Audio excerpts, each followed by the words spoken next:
"What the hell are you doing with my children?" Thomas Revis's shout cracked the air like a whip. He stopped dead at the nursery doorway, eyes bulging. His briefcase slipped from his hand and exploded against the marble. In front of him stood Angela Morales, the house employee hired barely a week ago. She was mopping the floor while wearing his 5-month-old twins as if they were her own. Nicholas slept on her back, secured with a worn rebozo. Gail lay against her chest, watching everything with bright eyes. And for the first time in 5 months, neither of them was crying. Angela turned toward him, unhurried, unafraid. Her dark eyes looked at him with a calm that disarmed him completely. "I'm not hurting them, sir," she said softly. "I'm only taking care of them." Thomas opened his mouth to roar another order, but the words stuck in his throat. Because while he was shouting, while his voice bounced off the marble walls, the twins did not startle. Gail stretched a tiny hand toward his father, as if recognizing him for the first time. Nicholas slowly opened his eyes without a single tear. Those children who had cried without pause for 5 endless months, those babies who rejected human contact, who tensed when nannies tried to hold them, who had turned his mansion into an inferno of desperate screams, now seemed like 2 completely different little beings. If this story already touched your heart in its first minute, subscribe to the channel. Here you'll find stories that heal, inspire, and make you believe in human goodness again. Because what Thomas was about to discover would forever change his understanding of love, loss, and the miracles that sometimes arrive disguised as the humblest person, a domestic worker who carried a secret capable of mending a broken family, and a psychologist who would do anything to destroy that inexplicable bond. After barking that order and seeing the strange serenity in Angela's eyes, Thomas had frozen at the nursery threshold. He didn't know whether he was furious, confused, or relieved. For the first time in 5 months, his children weren't crying. 3 hours later, he sat in his study with an untouched glass of whiskey and 1,000 questions battering his mind. Clara's photograph watched him from a gilded frame as if judging his reaction. His wife smiled from the image, hands stroking the 8-month belly that had sheltered the twins. She had that special glow only happy pregnant women possess. Her green eyes shone with an anticipation Thomas would never see again. Labor had begun on a rainy Tuesday in February. The twins arrived premature at 36 weeks, fighting for each breath inside incubators that looked like space capsules. Clara endured 12 hours of labor, smiling even when the pain bent her in half. "They're going to be beautiful, Thomas," she had whispered, squeezing his hand with the little strength she had left. "They'll fill your heart with love." But her heart stopped before she could meet them. Postpartum hemorrhage. Unforeseen complications. In minutes, the woman who had been his light for 8 years was fading, while 2 tiny beings struggled to survive. In separate rooms, Thomas had never wanted to be a father. Business mergers, numbers, strategy was his natural language. Babies were unknown terrain, especially babies baptized by tragedy. In the first months, he hired the best nannies in the country. Women with degrees, ICU experience, impeccable references. None lasted more than a month. "The children don't sleep, Mr. Revis," each explained upon resigning. "They cry nonstop. They don't respond to stimulation.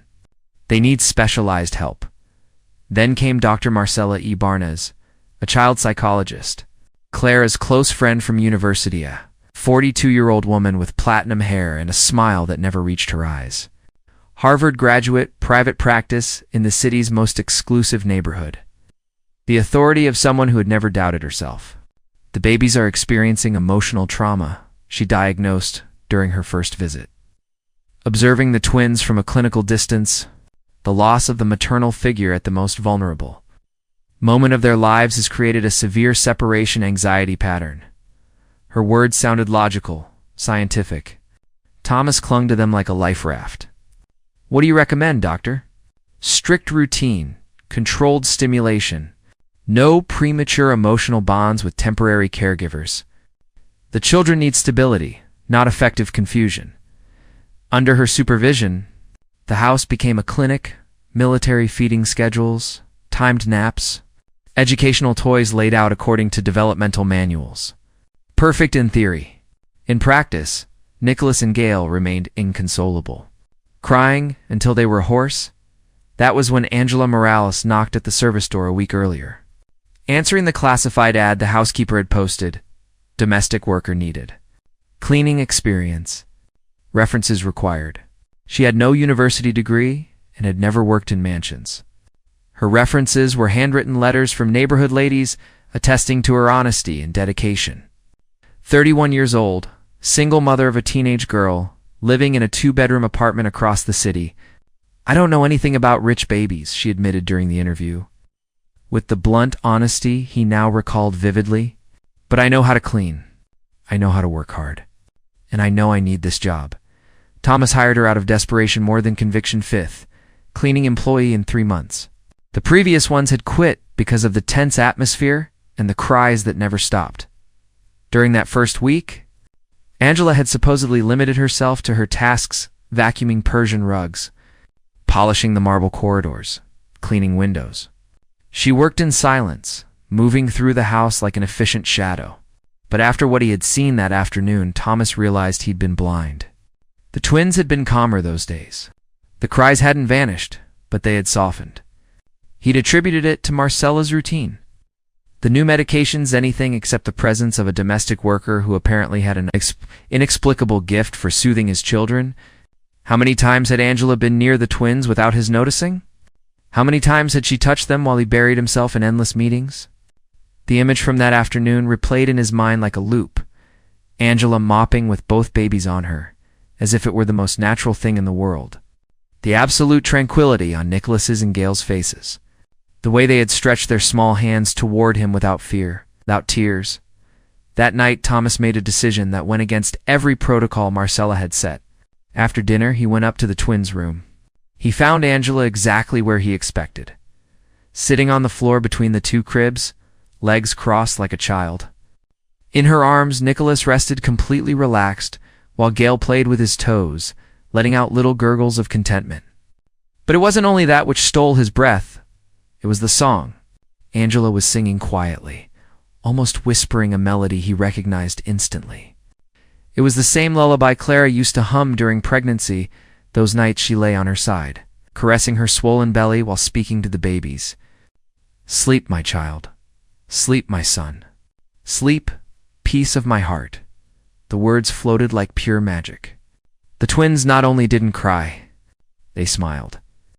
Nicholas had closed his eyes, breathing with the ease of someone who feels completely safe. Gail stared at Angela's face with absolute focus, as if memorizing every feature.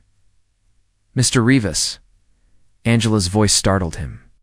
She had sensed his presence without turning, as if she had a special instinct for being watched. Thomas cleared his throat, feeling ridiculous for spying in his own house. "I heard silence and thought that something was wrong," she finished gently, rising slowly so as not to disturb the babies. "It's normal.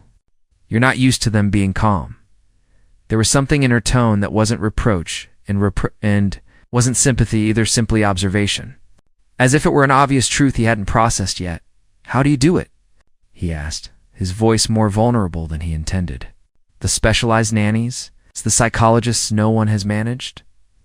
"I don't know," Angela answered with disarming honesty. "I just like being with them." She laid Nicholas in his crib with soft movements, as if he were crystal. He fussed lightly, but when she brushed his forehead with the back of her hand, he settled immediately. "That's not an answer," Thomas insisted, without aggression now. He truly wanted to understand. Angela turned to look at him. Her dark eyes held the serenity he'd noticed since day one, as if she had lived enough not to be astonished by anything. "Do you talk to them?" she asked. "Talk? To my children? Do you tell them things? Do you tell them you love them? Tell them?" The question hit him like a punch. Thomas realized he hadn't. He had never truly spoken to them. He saw them as responsibilities, as problems to solve fragile beings who depended on him but with whom he didn't know how to connect. It's just that he began, but the words nodded. "They know," Angela said simply. "Babies always know when someone truly loves them and when someone is just fulfilling a duty." It was a truth so raw it hurt. He felt as if a bandage had been ripped from his eyes. The following days became a strange dance of mutual observation. Thomas started staying home longer, inventing excuses to pass by the twins' room when Angela was working. Officially, she remained only the cleaning employee. In practice, she had become the only person capable of bringing peace to that house. A rhythm set in naturally. Angela arrived at 8 each morning and began cleaning. The twins seemed to have an internal clock that detected her presence. When she went up to the second floor, they stopped crying. When she worked near their room, they stayed awake and attentive, following the sound of her steps. At lunchtime, while the hired nannies took breaks, Angela stayed with the children not because anyone told her to, but because they needed her and she needed them. Thomas found her whispering to them, telling stories about her own daughter, describing the world they would one day discover, birds and flowers. Music and colors, simple, beautiful things beyond the mansion's marble walls. "When you're bigger," she'd say, while changing diapers with a deftness that professional nannies envied, "you'll find the world is full of wonderful things. You'll see yellow butterflies. You'll hear the sound of rain. You'll taste strawberry ice cream." The twins listened as if they understood every word. One afternoon, while Thomas pretended to read emails on his laptop, he overheard a conversation that chilled him. "I don't get what she sees in those kids," one nanny muttered to another while preparing bottles in the kitchen. "They're strange, too sensitive, too demanding, and that cleaning woman doesn't help," the second replied. "She's spoiling them. It isn't professional. We should talk to Mr. Rivas. This isn't right." That night, after dinner, Thomas went up to the nursery. Angela had left. The night nannies were in charge. Nicholas and Gail were crying with the same desperation he knew too well, stretching their arms toward the door as if waiting for someone to rescue them. He approached slowly. For the first time in 5 months, he truly looked at them not as problems to solve or duties to shoulder, but as his children. They were beautiful. They had Clara's eyes green as jade and her small upturned nose, but their mouths, chins, the shape of their ears, that was his. "Hello?" he whispered, feeling ridiculous but determined to try. "I am Dad." Nicholas paused for an instant, as if recognizing something familiar in the voice that had only ever shouted, never spoken tenderly. "I know I haven't." He had to clear his throat. "I haven't been what you needed, but I'm here. I love you." It was the first time he said those words out loud. Gail reached out a tiny hand, and Thomas, after a hesitant moment, offered his index finger. Small fingers closed around his with surprising strength. Something changed forever in Thomas Rivas's chest. The next day, when Angela arrived, he was waiting in the kitchen. "I need to speak with you," he said. For the first time since meeting her, his voice wasn't authoritative. It was human. She poured a cup of coffee and waited with that infinite patience that defined her. "The children," Thomas searched for the right words. "You're not a nanny, not a psychologist. You don't have titles or professional experience, but they already chose me," Sir Angela interrupted gently. "And I've already chosen them." "That's exactly what worries me," he admitted. "I don't understand what's happening. I don't understand how someone who arrived a week ago can do what specialists with years of experience couldn't." Angela held his gaze, and for a moment Thomas felt she could see straight through to the most broken, fearful parts of his soul. "Do you want me to leave?" The question floated between them like a bomb. He realized he absolutely didn't, but he also didn't know what he wanted. "I want to understand," he said at last. "I want to understand what you have that I don't." "Nothing you can't learn," she smiled. "Pure kindness. It only takes time and the will to love without fear." Dr. Marcella Ibernez arrived that Tuesday afternoon, their Italian leather briefcase and the cool smile she wore like professional armor. Her heels rang on the marble of the foyer as she headed to Thomas's study, where she'd requested an urgent meeting. "We have a serious problem, Thomas," she announced, settling into the leather armchair. "The staff have reported irregular situations with the twins." Thomas looked up from the contracts he was reviewing. For a week he had been working more from home, using renovations in the East Wing as an excuse. In reality, he just wanted to be nearby when the children were calm. "What kind of irregularities?" Marcella opened her briefcase and took out a notebook. Her movements were precise, calculated like a surgeon preparing for an operation. The domestic worker Angela Morales is exhibiting behaviors that directly interfere with the care protocol we established. Unauthorized physical contact, disruption of feeding schedules, inappropriate sensory stimulation, she enumerated clinically. Most worrying, she's generating an emotional dependency that could be extremely damaging for Nicholas's and Gail's psychological development. Thomas set down his pen. In recent days, he had seen his children happier than ever, and suddenly that was a problem. Doctor, with all respect, the children are better than ever. They sleep, they smile, they hardly cry. Exactly, Marcella cut in, leaning forward. That artificial tranquility isn't healthy. Babies need to express their emotions, including frustration and crying. What that woman is doing is sedating them emotionally. Logical words, backed by years of study and professional authority, but something in Thomas's chest rebelled. Are you suggesting it's bad that my children are calm? I'm saying tranquility must come from the right place, Marcella explained with exaggerated patience. From a secure bond with trained authority figures, not from dependency on an untrained domestic worker. She stood and walked to the window overlooking the garden, where Angela could be seen hanging laundry in the service yard. Something about the way she watched her made Thomas uneasy. Look, Thomas, she continued, eyes still on Angela. I know Clara, and you wanted the best for these children. Clara confided everything in me during the pregnancy, her fears, her hopes, even her concerns about your ability to connect emotionally with the babies. The blow was deliberate. Thomas felt a knife in his chest. Clara never said Clara loved me like a sister, Marcella said, turning with a strange gleam. She told me everything and she was worried. She knew business always came first for you. You'd never shown real interest in starting a family. Thomas sprang to his feet, temples pounding. That doesn't give you the right. It gives me the right to protect those children, she cut in, firm. Clara asked me to take charge if anything happened to her. They're in my professional hands. I won't allow an untrained employee to ruin our work. Silence fell dense, heavy with unspoken threats. Marcella returned to her seat and slid several documents across the desk. Here are the official recommendations. Immediate separation from the disruptive element. Strict routines under professional supervision. And she paused for effect. A full psychological evaluation of your parental capacity. The words fell like stones into still water. Thomas had to read them twice. You're threatening to take my children? I'm offering professional help, Marcella corrected softly. But if you insist on allowing this situation to continue, I'll have to consider other legal options. That afternoon, after Marcella left, Thomas went to the twins' room with a knot in his stomach. He found Angela singing while folding clean clothes. The children were awake and alert, tracking her every movement with concentrated attention. Angela, he said from the doorway, his voice more formal than it had been in days. She turned, and something in his expression told her instantly that something had changed. I need you to keep your distance from the children.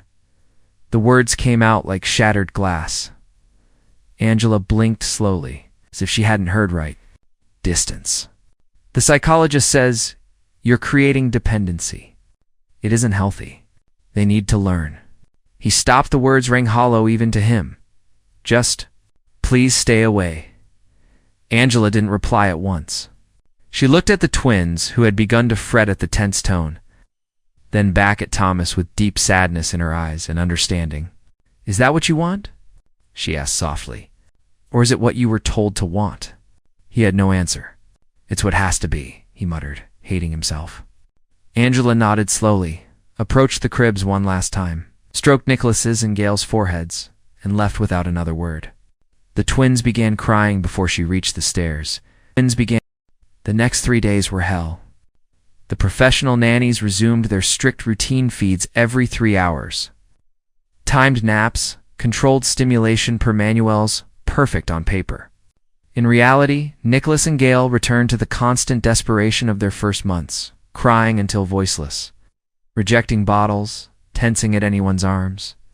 Angela worked in silence, cleaning floors already immaculate, avoiding the second floor whenever possible. Thomas tried to convince himself it was temporary, that the children would adjust, but the sleepless nights, the relentless crying, the tension seeping back into every corner, told him he'd made a terrible mistake. Friday morning, while he got ready for the office, he overheard the nannies in the kitchen. "It's impossible to work like this," one said. "These kids are completely out of control, and that woman is still here as a constant reminder," added the other. "They look for her when they cry. It's like they miss her. We should talk to the doctor. This isn't working." Thomas stood frozen in the hallway. His children missed Angela. They searched for her. They suffered in her absence. That afternoon, for the first time in years, he canceled every meeting and stayed home. He went up to the nursery and found a scene that broke his heart. Nicholas and Gail sprawled in their cribs, exhausted from crying, eyes puffy, tiny fists clenched in frustration.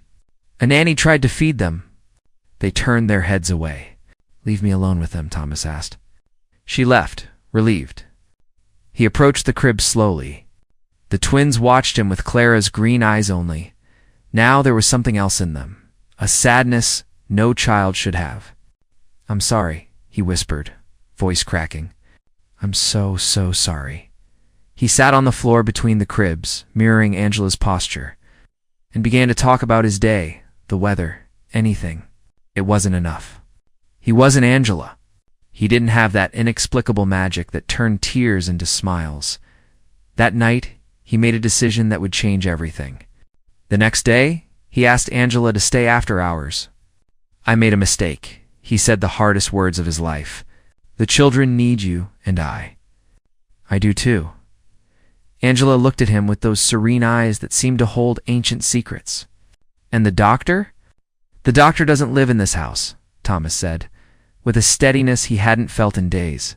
"She doesn't know my children the way you do on. She won't decide who gets to love them." 2 weeks after defying Dr. Ibarnez's orders, peace had returned to the Rivas home. The twins smiled again.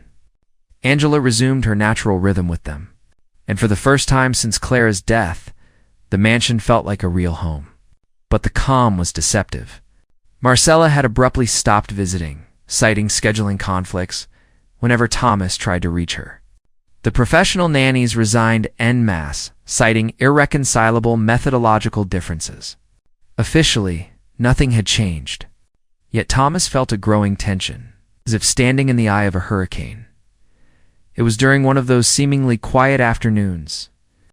While organizing Clara's papers he'd postponed since her death, that fate revealed its hand. In the master bedroom, emptying the last drawer of his wife's dresser jewelry she'd never wear again, perfumes still holding her essence. Travel photographs. Thomas found something unexpected at the very back. A small brown leather diary wrapped in a blue silk scarf and several sealed envelopes. The diary had Clara's name stamped in gold. The envelopes were addressed to different people. One left him paralyzed, for Thomas only open if something happens to me during childbirth. With trembling hands, he broke the seal and pulled out several pages in Clara's elegant handwriting. "Dated 2 days before the twins' birth, my love, if you're reading this. It means something went wrong and I couldn't be there to raise our babies with you. I know you're afraid. You've always been afraid of love, of vulnerability, of opening your heart completely. But these children will need your whole soul. Not only your protection, there are things I never told you because I didn't want to worry you. But now you need to know the truth. During the first months of pregnancy, I had complications, bleeding, threats of miscarriage, whole nights in the hospital believing I'd lose the babies. I was terrified and alone, unsure whom to turn to. You worked so much, so focused on securing our future, that I didn't want to add my fears to your burden. That's when I met Angela. She worked the night cleaning shift at the hospital, but she wasn't just any employee. She had a gift to Masa, a way of calming those who suffered. I met her while crying in the bathroom after a false alarm. She simply sat with me. She didn't judge me or give me medical advice I'd already heard. She just kept me company. In the months that followed, we became friends.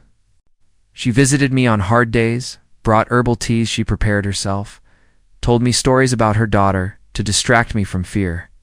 When the babies began to move, Angela placed her hands on my belly and it was as if they recognized her. They calmed immediately. She told me something I'll never forget. These children will need a lot of love. Mrs. Claritha, kind you don't learn from books. She was right. Deep down, I knew there was something special in the connection between Angela and our babies. That's why Tom asked if anything happens to Maluk for Angela Morales. Not as an employee, not as a temporary caregiver. As the second mother these children will need, she has something that neither your money nor the best specialists can buy: the ability to love unconditionally, to see a person's soul beyond their circumstances. I know this will sound strange, almost mystical. I know your rational mind will resist. But trust me one last time. Trust what your heart tells you when you see her with our children. And Thomas, be careful with Marcella. She's my friend. She'll offer help. But something about her worries me. During the pregnancy, she began acting strangely, comments about how hard it would be for you to raise the children alone, how she could take over if something happened to me. At first, I thought it was genuine concern. Then I noticed the way she looked at my belly, the way she spoke of our babies instead of your babies. I'm not sure what she's plotting, but I sense her intentions aren't as pure as they seem. Please don't hand our children to her unless you are absolutely sure it's right. I love you, Thomas. Love our babies for me. And remember, sometimes angels arrive disguised as ordinary people. Forever yours. CLARAPS. The other envelope contains Angela's information, her address, phone, everything you'll need to find her. It's no coincidence she appeared in your life just when the children needed her most. Thomas read the letter 3 times before his mind could absorb it. His hand shook as he opened the second envelope. Angela's personal information and photographs of her with Clara in the hospital. In one photo, Clara smiled from her hospital bed while Angela held her hand. In another, Angela's palms rested on Clara's swollen belly as both women seemed focused on something deep and invisible. At the bottom of the envelope was one last note in hurried script. If Marcella tries to separate Angela from the children, fight for her. The babies chose her before they were born. Trust that connection. He collapsed onto the bed, the letter still in his hands. As the last months finally made sense, the coincidence of Angela's appearance, the inexplicable bond with the twins, the lullaby she knew without anyone teaching it to her. It had been destined. And Marcella, her insistence on separating Angela from the boys, her veiled threats, her possessive attitude when speaking of the twins. Clara asked me to take charge of them, she'd said.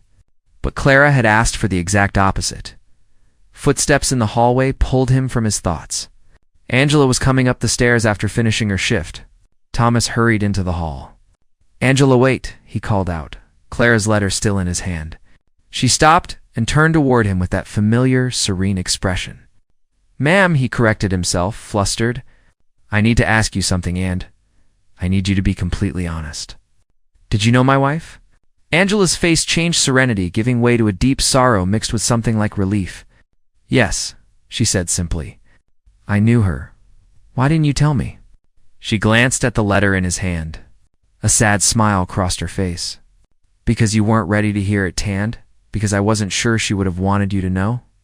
Tell me," Thomas pleaded, voice raw. "Tell me everything."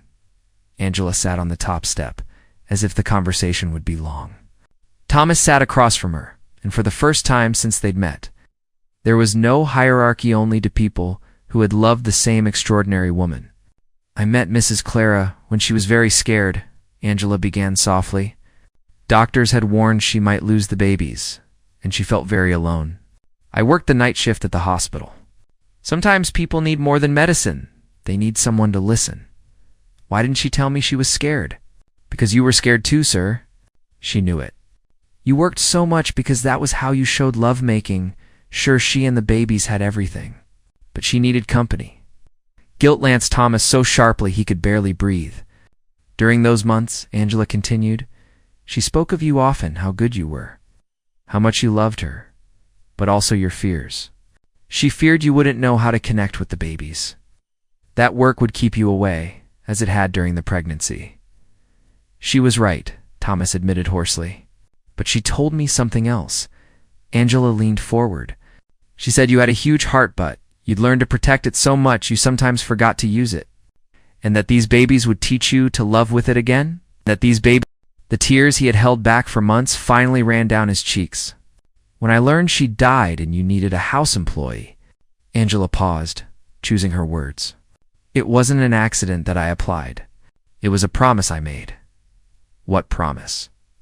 That I would care for your babies until you learned to be the father they needed, on that I wouldn't leave until I was sure you would all be okay? Thomas looked at the extraordinary. A woman who had entered his life disguised as a domestic worker, really a final gift from the wife he'd lost. A guardian angel sent to heal a broken family. Marcella, he said suddenly, remembering Clara's warning. She knew about you, knew Clara, wanted you with the children. Angela's expression darkened. The doctor always wanted what Mrs. Clara had. During the pregnancy, she came to the hospital. The way she looked at your wife, the way she spoke of the babies as if they were hers, gave me chills. Do you think she'll try something? I think she already is, Angela said. And I think she won't stop until she gets what she wants. That night, Thomas couldn't sleep. Clara's letter had revealed not only the truth about Angela, but a threat growing in the shadows since the twins' birth. The next day, he dug into Marcella's background. What he discovered horrified him, proof that war for his children had only begun. The private investigator delivered the report Friday morning, 25 pages of meticulous research revealing a far darker truth than he had imagined. Marcella Ibanez wasn't merely the manipulative friend. Clara had sensed she was a woman with a history of dangerous obsessions. 3 divorces. 2 suits for professional harassment. A failed adoption that ended in scandal when she was caught falsifying psychological documents to disqualify biological parents. And, most chilling, a pattern of rescuing children from families she deemed dysfunctional, backed by her professional authority and a network in social services that saw her as a savior of minors at risk. Thomas finished reading with trembling hands. Clara had been right. Marcella hadn't come to help. She had come to hunt. That very afternoon, while Angela sang to the twins upstairs, the doorbell rang. Thomas opened the door to find Marcella flanked by 2 social services officers and a suited man who introduced himself as the state's legal representative. Thomas, Marcella said, with a smile that didn't reach her eyes. I hope you're ready to do what's right for those children. What are you talking about? The state attorney stepped forward with an official folder. Mr. Rivas, we've received a report of child neglect and exposure to unqualified caregivers. We have a court order to evaluate the living conditions of minors, Nicholas, Gail Rivas. It was as if the floor opened beneath him. Thomas skimmed accusations that stole his breath. Emotionally absent father. Exposure to domestic personnel, without background checks. Negligence in following established medical protocols, all signed by Dr. Marcella Ibanez as professional witness. This is ridiculous, he managed. My children are perfectly cared for by an uncredentialed domestic employee, Marcella cut in. Thomas, I know this is hard, but you have to think of what's best for Nicholas and Gail, not what's most comfortable for you. The officers were already inside, heading upstairs. Panic rose like poison in Thomas's chest. They found Angela in the nursery reading a story while the boys played peacefully in their cribs, a scene of absolute peace. Of pure, unconditional love. Ma'am, one officer said, we need you to step away while we evaluate the minors. Angela looked at Thomas with eyes full of understanding. She had expected this moment. It's all right, she murmured, stroking the boy's cheeks one last time. Everything will be fine. But as she stepped away, twins began to cry, not a normal cry, but screams of pure anguish, as if they knew something terrible was happening. The officers tried to soothe them. The crying only intensified. Marcella approached with a professional smile. It's normal, she explained. They're confused by the dysfunctional bond that's been created. With time and the proper care, they'll learn to form healthy attachments. But the twins wouldn't calm. Their screams filled the mansion, echoing off marble like a symphony of pain. Thomas couldn't bear it another second. Enough, he roared, and the room fell silent. Everyone out of my house.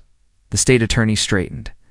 Mr. Rivas, if you don't cooperate with this evaluation, we may have to consider temporary removal of the minors until... You will not take my children anywhere. Thomas planted himself between the officers and the cribs, arms spread like a human wall. In that instant, something transformed within him. For the first time in his life, he wasn't calculating risks or analyzing consequences. He was protecting his babies with a father's primal ferocity.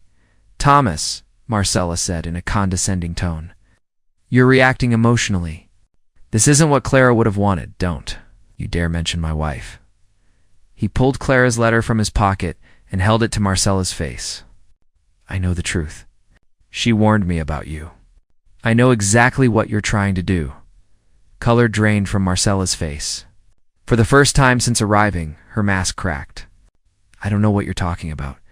"Clara knew you wanted to steal my children," Thomas shouted, "and I have the letter to prove it." He read aloud, voice shaking with fury and grief. "Be careful with Marcella. She began acting strangely. She spoke of how she could take charge if something happened to me." The officers exchanged uneasy looks. The attorney frowned. "Dr. Ibarnez, do you have any comment regarding these accusations?" Marcella tried to recover her composure, but something feral flashed in her eyes. That letter Clara was heavily medicated during the pregnancy. She wasn't in her right mind. "I only wanted to protect those children from a father clearly unprepared to." Liar. The voice that split the air wasn't Thomas's, it was Angela's. She stood at the doorway, transformed by a righteous fury no one had seen before. "You harassed Mrs. Clara for months," she declared, advancing on Marcella with firm steps. "You called at all hours, showed up at the hospital unannounced, told her Mr. Thomas would abandon her. I was there. I saw it." "A domestic worker is not a credible witness," Marcella scoffed. "But this is." Angela pulled a small digital recorder from her pocket. "Mrs. Clara was so worried about your behavior that she asked me to record our conversations, especially when you appeared and said strange things." She pressed play. Clara's voice filled the room, clear and strong, speaking from beyond the grave. "Angela, I'm worried about Marcella. She came to the hospital again without being called. And when I told her Thomas and I had chosen the babies' names, she got upset. She said, we should choose names with more meaning." Since when does she get a say in decisions about my children?" The recording continued conversation after conversation, in which Clara voiced growing discomfort with Marcella's obsessive behavior. Silence fell when it ended. The twins had stopped crying, as if their mother's voice had brought peace from beyond death. The state attorney snapped his folder shut. "Dr. Ibarnez, we'll need to investigate this report further before proceeding. This is ridiculous." Marcella erupted, every trace of professionalism gone. "Those children belonged to me. Clara was my best friend. I knew her better than anyone. I should be the one to raise them." The poison in her words finally exposed the truth she'd hidden behind her. "Mask, ma'am," an officer said firmly. "You'll need to come with us to answer some questions." But Marcella had lost control. "You can't do this. I have rights." Clara promised you nothing," Thomas said, voice cold as steel. He dialed a number. "Detective Morrison, you may proceed with charges for harassment, falsification of official documents, and conspiracy to separate minors from their lawful parent." Marcella's face crumpled. "You can't prove anything." "I have your history," Thomas replied. 3 prior families, the same pattern, always using your authority to separate children from parents you deemed unfit." The officers led her away as she hurled incoherent threats. Her final words before the door closed were, "Those children will suffer without me. You don't know what you're doing." When everyone was gone, silence returned to the mansion. Thomas, Angela, and the twins remained in the nursery that had been a battlefield. Nicholas and Gail looked at Angela with huge green eyes as if they knew she had saved them. Thomas approached the cribs, and for the first time without fear, gathered his sons to his chest. "Thank you," he whispered to Angela, 2 words containing an entire universe of gratitude. "Don't thank me," she smiled. "Thank your wife. She planned all this from the beginning." That night, while the twins slept peacefully after the storm, Thomas realized he had gained more than a legal battle. He had gained a family. 3 years later, the Rivas garden looked completely different. Where once there had been only perfect, empty designs, Now there were colorful swings, a half-finished treehouse, and toys strewn across the lawn as evidence of real life. Thomas sat on the porch steps watching a scene that would have seemed impossible 3 years earlier. In the garden, 2 brown-haired, green-eyed boys chased soap bubbles that Angela blew from a small pink wand. Nicholas, now 3.5, had inherited his father's reflective nature with Clara's tenderness. Gelt, 2 minutes younger, was pure energy, laughing as he leaped for bubbles floating toward the clouds. "Look, Dad," Nicholas shouted, pointing at a particularly large bubble. "It's giant like a ball." "I'll get it," Gail cried, arms outstretched to the sky. Thomas smiled, a smile he had learned to use without restraint during these healing years. He stood and walked toward his family because that's what they were now. Family. Angela wore a yellow cotton dress that fluttered in the evening breeze. A simple gold ring glinted on her finger, the one Thomas had given her exactly a year earlier during an intimate ceremony in the same garden. It hadn't been a traditional romantic proposal. It was something deeper, the recognition of a truth that had long existed. "The boys already see you as their mother," he had told her that afternoon while the twins napped.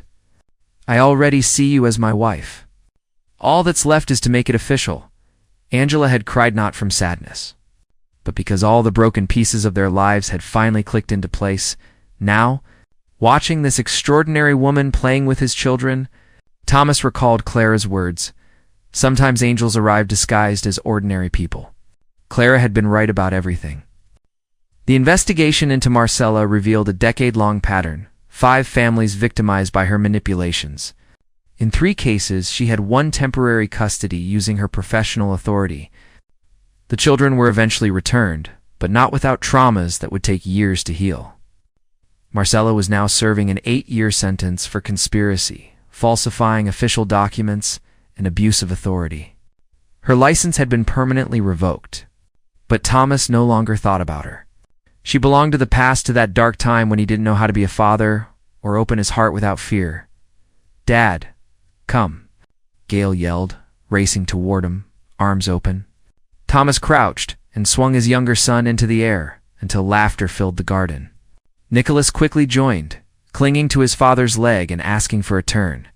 One at a time, Thomas laughed, "Or you'll knock me over." Angela approached with the serene smile he had come to love more than any masterpiece or executive victory. In her arms, she carried little Clara. 8 months old, the daughter they had conceived together, final proof that their love was real and lasting. The baby had Angela's dark eyes, her biological mother's golden hair, and a smile that seemed to light everything around her. The twins adored her with the pure intensity only children possess, and had already assumed their roles as protective big brothers. "Dinner time," Angela announced, settling the baby on her hip. Then baths for everyone new. The twins chorused play acting. They knew storytime came after baths, and that was their favorite part of the day. As they walked toward the house, Thomas took Angela's free hand and squeezed it. She looked back with eyes that held secrets of unconditional love, and he kissed her forehead. "Thank you," he whispered as he did every night. "For what?" she asked, though she knew. "For teaching me to be a father. For teaching me to love without fear. For bringing light to this house. You already knew how to do all that," Angela said tenderly. "You just needed someone to tell you it was okay to feel it." That night after dinner at a table now alive with conversation and laughter. After baths full of splashes and games. After the stories Angela told with a different voice for every character. Thomas found himself again in the study where he had spent so many lonely nights. Only now he wasn't alone. On the desk, beside Clara's photograph that still held its place of honor, there were new photos, the twins taking their first steps. Angela, radiant and pregnant. Baby Clara sleeping between her brothers. Moments of a life he valued more than any professional achievement. He sat and opened the bottom desk drawer to retrieve something spasula, letter he had been writing for months. Addressed to Clara, a letter he would never send, but needed to finish.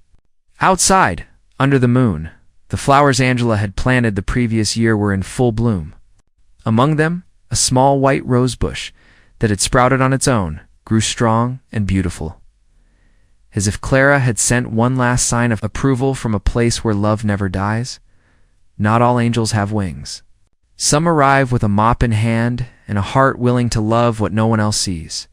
And sometimes the greatest love we can receive is the one that teaches us we deserve to be loved exactly as we are. If this story touched your heart, tell us in the comments which part moved you most. Have you ever met someone like Angela, someone who appears in your life just when you need them most? Don't forget to subscribe for more stories that restore faith in human kindness. Like the video if you believe love always finds a way to triumph. And share this story with someone who needs a reminder that miracles exist.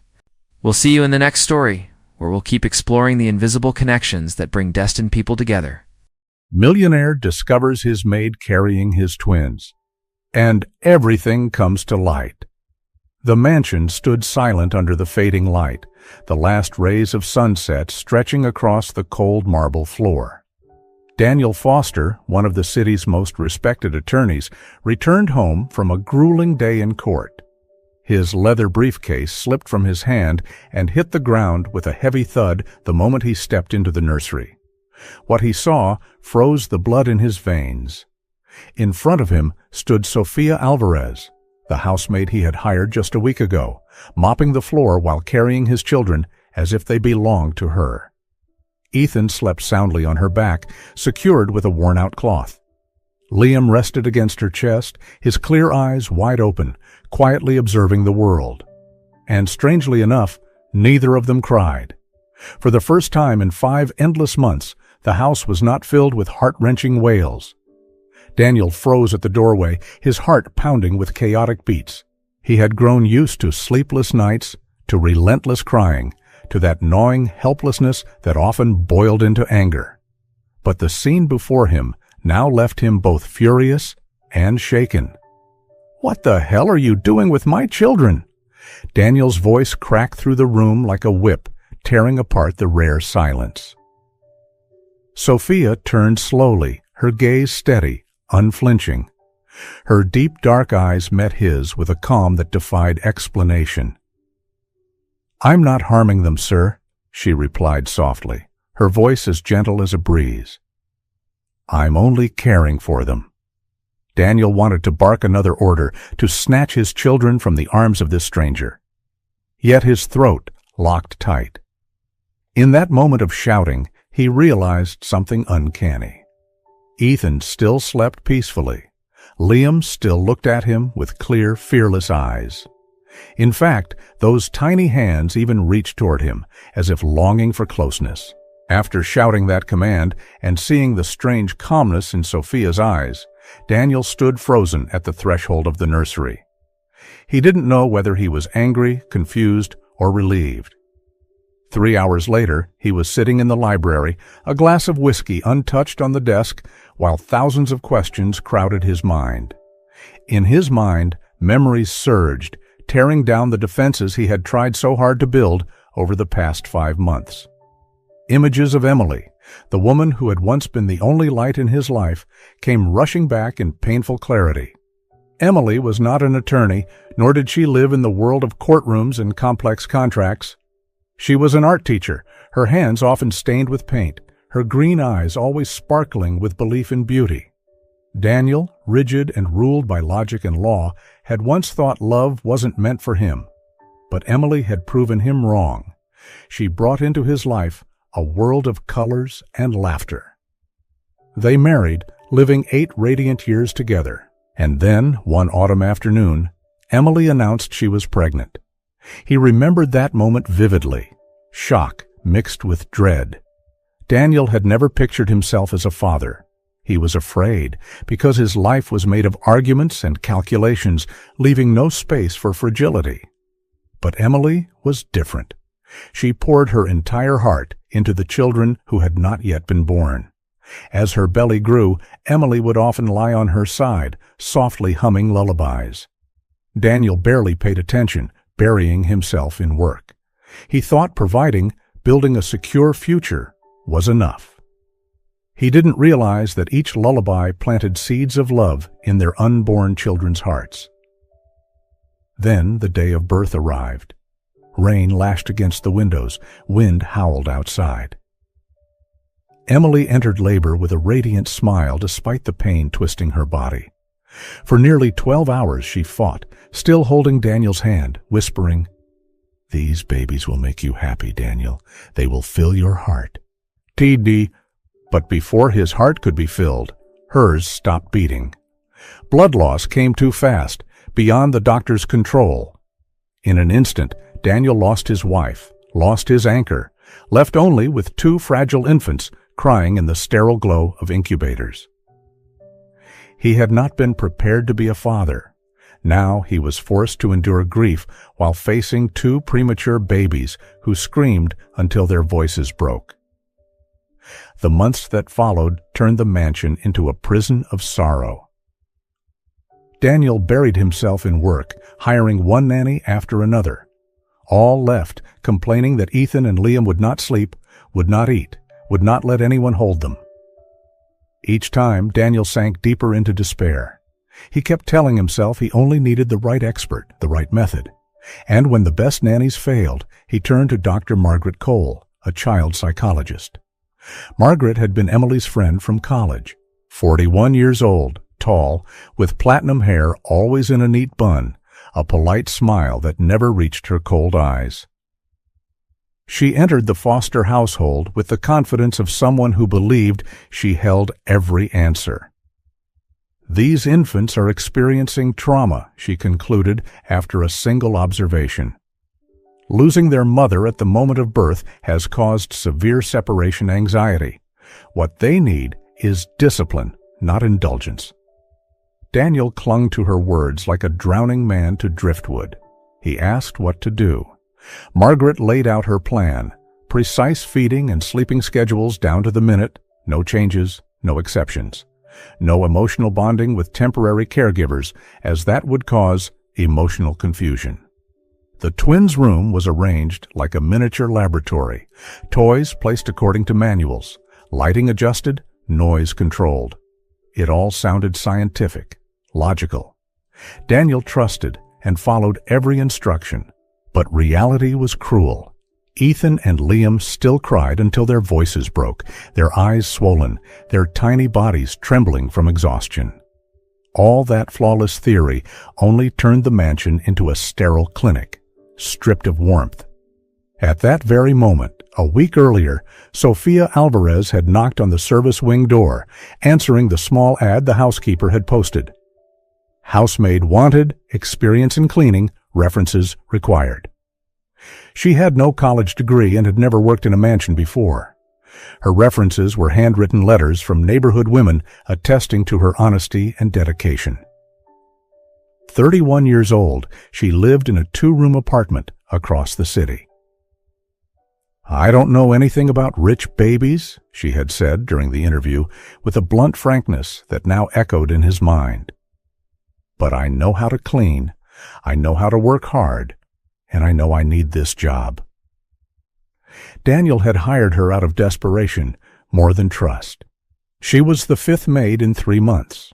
The previous ones had quit because they couldn't endure the tense atmosphere and the endless crying. During the first week, Sofia had done nothing more than her assigned tasks: vacuuming the Persian carpets, polishing the marble floors in the hallways, wiping down the panes of the large windows. She worked in silence, moving like an efficient shadow. But after what he had seen that afternoon, Daniel realized he had been blind. Over the past few days, the twins had been calmer. The crying hadn't disappeared, but it had softened. The image from that afternoon replayed in his mind like a film.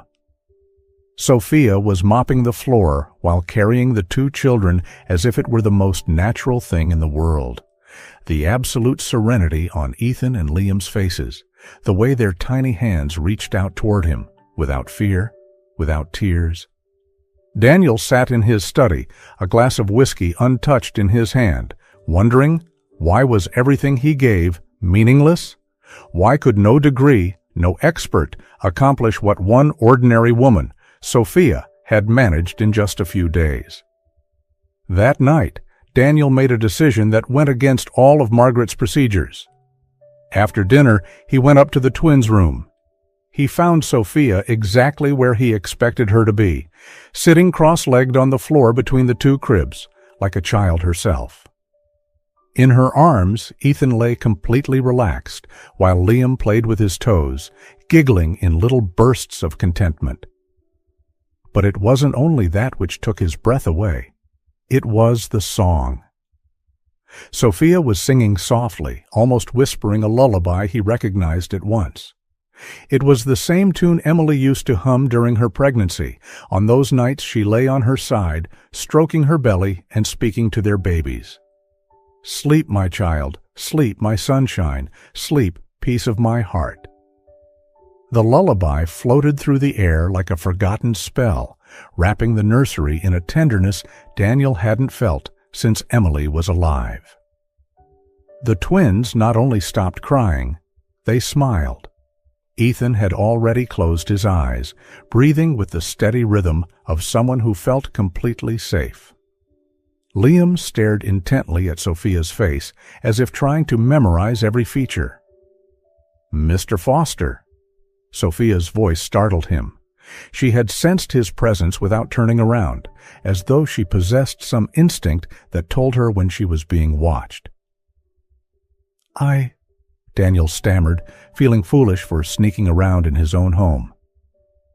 "It was so quiet, I thought—" "You imagined something was wrong," she finished for him, rising slowly so as not to disturb the babies.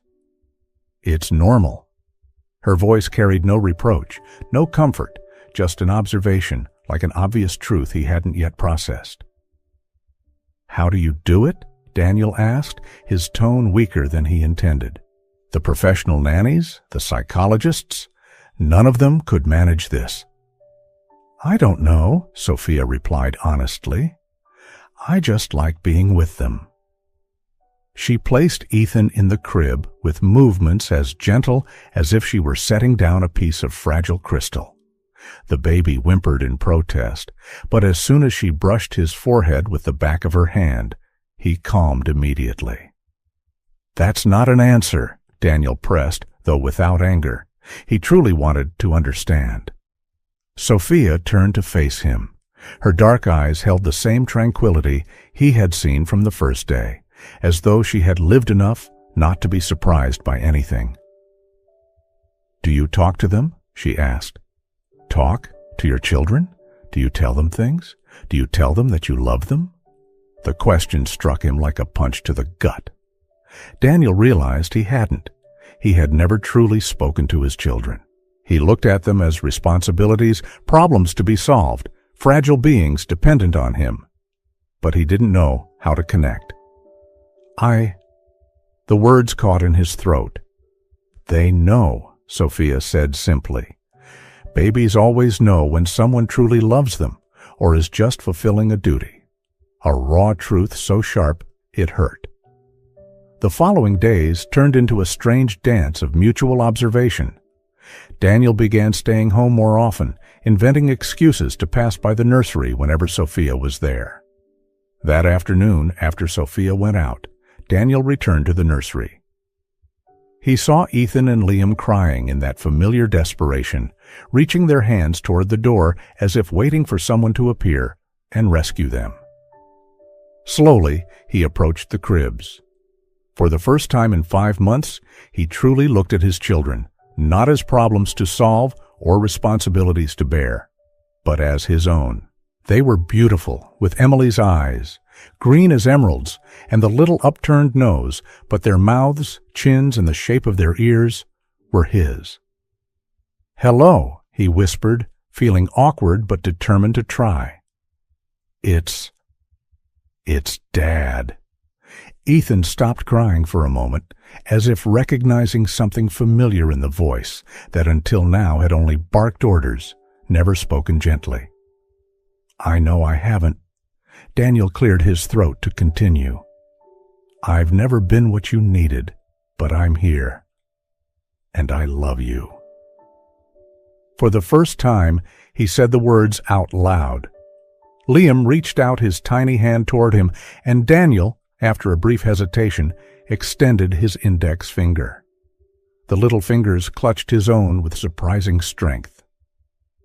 In that moment, something changed forever in Daniel Foster's chest. In the days that followed, Daniel began staying home more often, using work from home as an excuse so he could linger near the nursery. He watched Sophia with Ethan and Liam, noticing how every gesture of hers brought peace. The twins clung to her as if they had recognized a familiar warmth, one Daniel was still learning how to give. But not everyone was pleased with this change. One afternoon, while Daniel was working in the library, Dr. Margaret Cole arrived. She tapped her pen against her notebook, her face stern. "Daniel, we have a problem," she began bluntly. "I've been informed that your new housemaid is seriously violating the protocol I established." Daniel looked up, frowning. "What do you mean?" Margaret adjusted her glasses, her tone flat, like reading an indictment. "She engages in excessive physical contact with the children, holding them, rocking them, singing to them for hours. This creates a dangerous emotional dependency, which will hinder their psychological stability later on." Daniel said nothing. In his mind, he saw Sophia humming to the twins, the first smiles after 5 months of endless crying. "But since Sophia's been here," he said slowly, "my sons sleep, they cry less, they even smile. Don't you see that as progress?" Margaret leaned forward, a flicker of irritation in her eyes. "That's not progress, Daniel. That's artificial silence. Babies need to cry to release tension, to build resilience.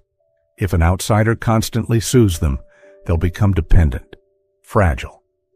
Margaret rose and walked to the window that overlooked the garden, where Sophia was hanging laundry in the service yard. The way she observed her made Daniel uneasy. "Look, Daniel," she said, her eyes fixed on the woman outside. "I know you and Emily wanted the best for the children. Emily told me everything throughout her pregnancy, her fears, her hopes, even her doubts about your ability to connect emotionally with the babies." A precise, intentional blow.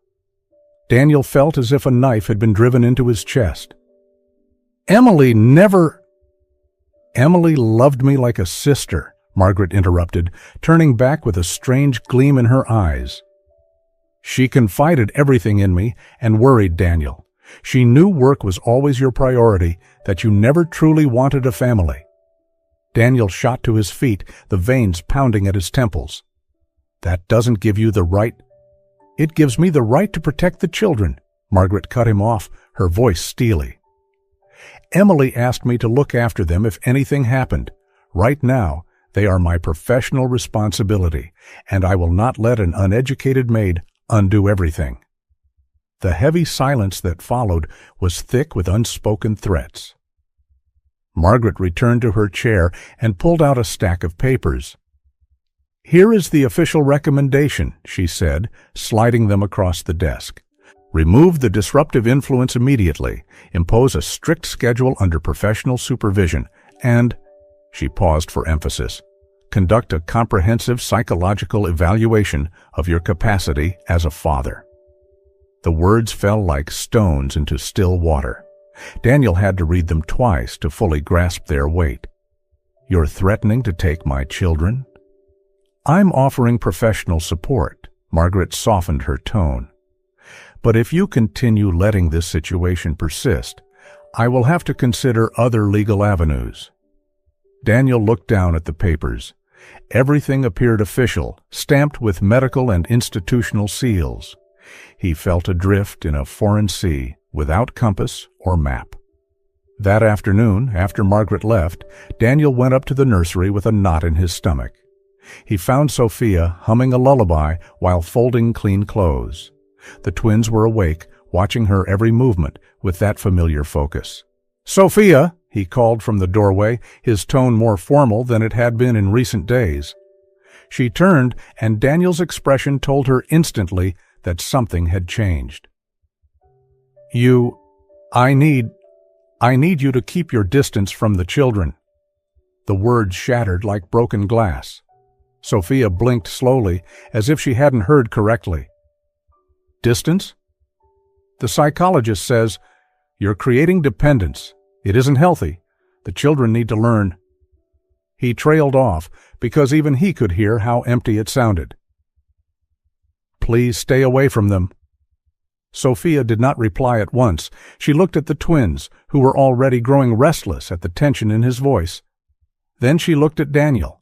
In her eyes was a deep sorrow, but also understanding. "Is that what you want?" she asked gently. "Or what they told you you're supposed to want?" The question broke him completely. Daniel realized he no longer knew the difference. It's what has to be done," he muttered, hating every word.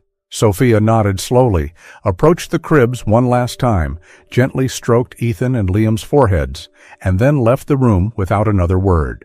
The babies began crying before she even reached the stairs. 3 days after Sophia was forced to keep her distance, the foster mansion descended into hell. Ethan and Liam returned to endless bouts of crying. They refused to eat, whimpered through the night, their eyes swollen and their small bodies trembling with exhaustion. Daniel wandered the halls like a ghost, listening to every sob, wondering if he had made the worst mistake of his life. That afternoon, for the first time in years, he witnessed a scene that shattered his heart. Ethan and Liam lay in their cribs, exhausted from crying. Their eyes were swollen, their tiny fists clenched tight in frustration. A nanny tried to feed the milk, but they turned away, rejecting every attempt at comfort. "Leave me alone with my children," Daniel said. The nanny withdrew, relieved to be dismissed. Daniel slowly approached the cribs. The twins looked at him with Emily's same green eyes, but now there was something else in them, a sorrow no child should ever have to bear. "I'm sorry," he whispered, his voice breaking. "I'm so sorry." He sat down on the floor between the cribs, imitating the posture he had seen Sophia take so many times. He began to talk about his day, about the weather, about anything he could think of. But it wasn't enough. He wasn't Sophia. He didn't have that inexplicable magic that could turn tears into smiles. One night, he could bear it no longer. Sitting in the library, the bottle of whiskey draining but offering no relief, he searched for a file and opened a drawer he hadn't touched in months. Beneath scattered papers, he found a brown leather notebook and a sealed envelope. On the front, in the familiar soft handwriting, were the words, "For Daniel. Only open if I cannot return." Daniel's hand shook as he tore it open. Emily's words leapt off the page as if she were sitting across from him, whispering from beyond. "My dearest Daniel, if you're reading this, it means I'm no longer there to raise our children with you. I know you're afraid. You've always feared love, feared letting your heart be vulnerable. But Ethan and Liam need more than protection. They need your soul." Daniel gripped the paper tightly, his eyes blurring. Emily wrote that during her pregnancy, she had suffered severe complications, many nights in the hospital fearing she'd lose the babies. And in her loneliest hours, she met Sophia Alvarez, a night janitor. Sophia was more than someone who cleaned Daniel.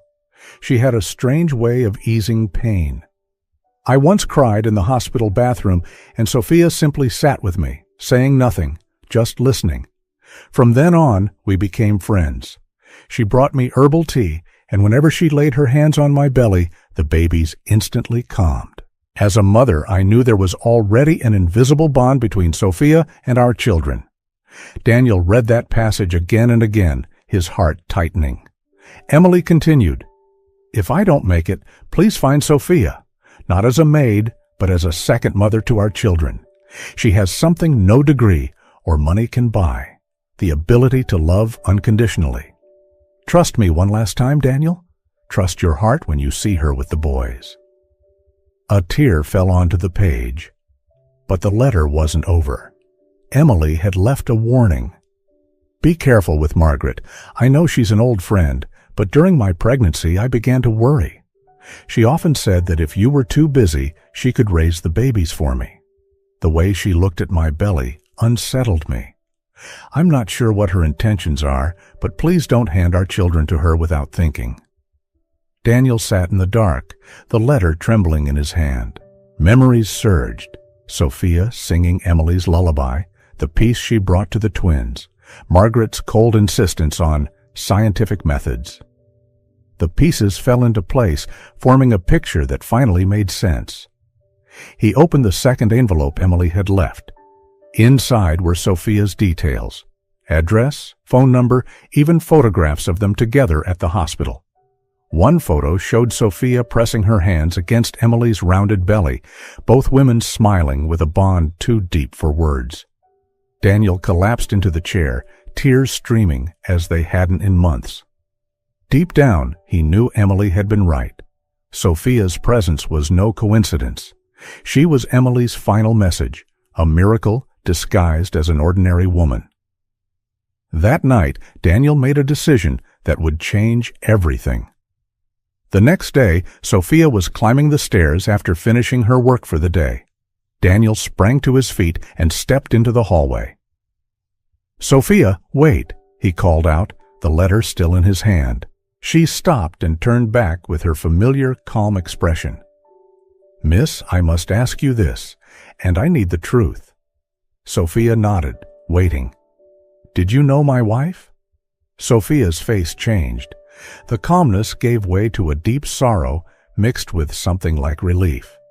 "Yes," she answered simply. "I knew her." "Why didn't you tell me?" Sophia glanced at the letter in Daniel's hand, a faint, sad smile touching her lips. "Because you weren't ready to hear it, and because I wasn't sure she wanted you to know." "Tell me," Daniel pleaded, his voice begging. "Tell me everything." Sophia sat down on the top step, as if preparing for a long conversation. Daniel sat across from her. For the first time since they had met, there was no hierarchy between them, only two people who had once loved an extraordinary woman. "I met Mrs. Emily when she was very afraid," Sophia began softly. "The doctors told her she might lose the babies, and she felt terribly alone. I work the night shift at the hospital, and sometimes people need more than medicine. They need someone to listen." "Why didn't she tell me she was afraid?" "Because you were afraid too, sir. She knew. You worked so much because that was the way you loved, making sure she and the children had everything. But what she needed was a companion." Daniel was pierced by a guilt so fierce it took his breath away. "During the months I spent with her, she spoke often about you, about your goodness, about how deeply she loved you, but also about your fears. She feared you wouldn't know how to connect with the babies, feared your work would pull you away from them, just as it had during the pregnancy." "She was right," Daniel said hoarsely. "But she also said something else." Sophia leaned closer. "She said you had a very big heart, but you had learned to guard it so tightly that sometimes you forgot to use it, and that your children would be the ones to teach you how to love again." The tears Daniel had held back for so many months finally streamed down his cheeks. "When I heard she had passed and that you needed a maid," Sophia paused to choose her words, "I didn't come by chance. It was a promise I had made." "A promise?" "That I would care for the babies until you learned how to be the father they needed, and that I would not leave until I was sure the three of you would be all right." Daniel looked at the extraordinary woman who had entered his life in a maid's uniform, but who was, in truth, the final gift his wife had sent him, a guardian angel come to heal a broken family. "Margaret," he suddenly remembered Emily's warning. "She knew about you. She knew Emily wanted you to care for the children." Sophia's face darkened. Dr. Margaret always wanted what Mrs. Emily had. During the pregnancy, she came to the hospital. The way she looked at your wife, the way she spoke about the babies as if they were hers. It gave me chills. "You think she'll do something?" "I think she already has, sir, and she won't stop until she gets what she wants." That night, Daniel tossed and turned. Emily's letter had revealed not only the truth about Sophia, but also a looming threat that had been growing in the shadows since the day the twins were born. The next day, he resolved to dig deeper into Margaret's background. What he discovered horrified him and made him realize that the battle for his children had only just begun. On Friday morning, the private detective he had hired delivered the report. 25 pages of meticulous investigation exposing a truth darker than anything he had imagined. Margaret Cole was not just the manipulative friend Emily had sensed. She had a history of dangerous obsessions, 3 divorces, 2 lawsuits for workplace harassment, a failed attempt to adopt that ended in scandal when it was revealed she had altered psychological records to disqualify the biological parents. And most chilling of all, a pattern of rescuing children from families she deemed dysfunctional, using her professional authority and her network within social services, which viewed her as a savior of at-risk children. Daniel's hands trembled as he finished reading. Emily had been right. Margaret hadn't come to help. She had come to hunt. On Friday afternoon, while Sophia was softly singing to the boys in the nursery, the doorbell rang. Daniel opened it and froze. Dr. Margaret Cole stood there, flanked by 2 social workers and a state attorney. "Daniel," Margaret said, her cold smile never reaching her eyes. "It's time you did the right thing for those children." The attorney handed over a thick folder. "Mr. Foster, we've received reports of neglect and exposure to unqualified caregivers. We have a court order for immediate evaluation." Daniel held the folder, his hands trembling. Inside were accusations: emotionally absent father, reliance on untrained staff, failure to follow medical protocols. And at the bottom, the signature he dreaded: Margaret Cole. "This is madness!" Daniel roared. But Margaret calmly interrupted. "I'm doing what must be done. You know Ethan and Liam need a professional environment, not the vague indulgence of a maid." The social workers wasted no time. They went straight upstairs, opened the nursery door. The scene struck Daniel breathless. Sophia sat on the rug reading to the twins, Ethan and Liam listening with bright, attentive eyes. The room radiated peace. "Ma'am, please step aside while we conduct our evaluation," one of them instructed. Sophia stroked the boy's cheeks. "Everything will be all right, my loves," she whispered, then rose to leave. But the instant she stepped off the rug, Ethan and Liam erupted into frantic cries. Their wails echoed through the room, tearing apart the mansion's cold silence. Margaret stepped in quickly, her voice laced with expertise. "This is proof. The children have developed an unhealthy attachment, creating dangerous dependency. They must learn independence, not be tied to an unqualified stranger." Daniel looked at his sons, faces flushed, screaming in despair, and then at Margaret's triumphant smile. Something inside him exploded. "Enough!" he thundered, his voice cracking like a storm. The room fell silent. He stepped forward, blocking the cribs with outstretched arms. "No one is taking my children anywhere." The attorney frowned. "If you refuse to cooperate, we may have to consider temporary removal of custody." Daniel pulled from his pocket Emily's letter, holding it high. "My wife warned me about her," he said, pointing directly at Margaret. "Emily knew she wanted to steal our children, and I have proof." He read aloud. "Be careful with Margaret. She said she'd take the children if Daniel couldn't. I don't trust her intentions." The social workers exchanged uneasy glances. The attorney asked carefully, "Dr. Cole, do you have any response to this accusation?" Margaret forced a smile, but panic flickered in her eyes. "Emily wrote those words under heavy medication. She wasn't lucid." A voice rang out from the doorway, sharp and furious. "You're lying!" Everyone turned. Sophia entered, holding a small recorder. She pressed play, and Emily's voice filled the room. "I'm worried about Margaret. She keeps coming to the hospital uninvited, saying that if I don't make it, she'll take over. The way she talks about the babies as if they're hers, it unsettles me." Silence fell. Only Ethan and Liam's sobs remained, until they too grew quiet, as if listening to their mother's voice from the past. The attorney closed the folder with a firm snap. "We'll need to review this entire report thoroughly," Margaret snapped. She shouted, her face crimson. "Those children belong to me. Emily promised. I'm the only one worthy to raise them." The social workers stepped forward. "Dr. Cole, you'll need to come with us to address allegations of falsification." Margaret thrashed, screaming wild accusations as she was escorted out. The door shut behind her, leaving the nursery in stillness. Daniel turned back to see his sons, their green eyes brimming with tears, yet softening as Sophia approached. He gathered them into his arms, whispering through his tears, "No one will take you from me, I promise." And for the first time in the eyes of father and sons alike shone the same truth. They belonged to one another. After the storm, the Foster mansion slowly found its breath of peace again. No more Margaret's cold high heels echoing through the halls. No more sterile reports. Only soft laughter and tender lullabies.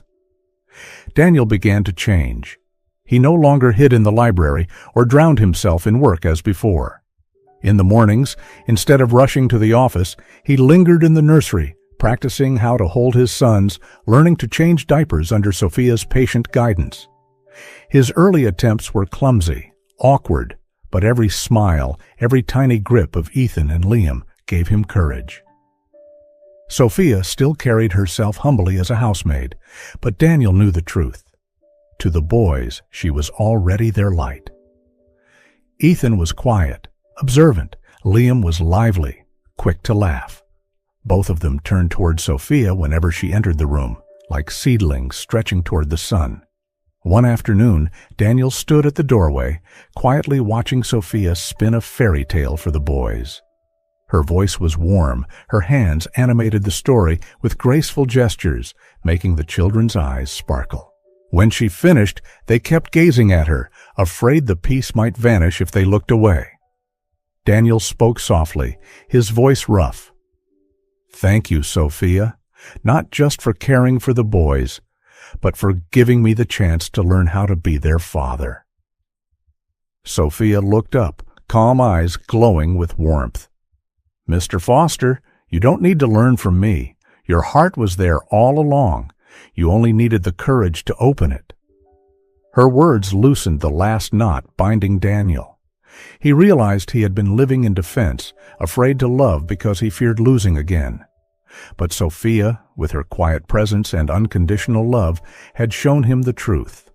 Love didn't make him weaker. It made him whole. From then on, a new rhythm emerged. At night, Daniel often sat by the cribs, reading short stories to his sons. Sophia stayed nearby, smiling, sometimes softly singing along. In the room, once filled only with cries, now resonated a father's deep voice and the boys' gentle giggles. The house was no longer a cold prison. It had become a home, a place where laughter replaced silence, where a father relearned how to love, and where an ordinary woman revealed herself to be the miracle that healed a broken family.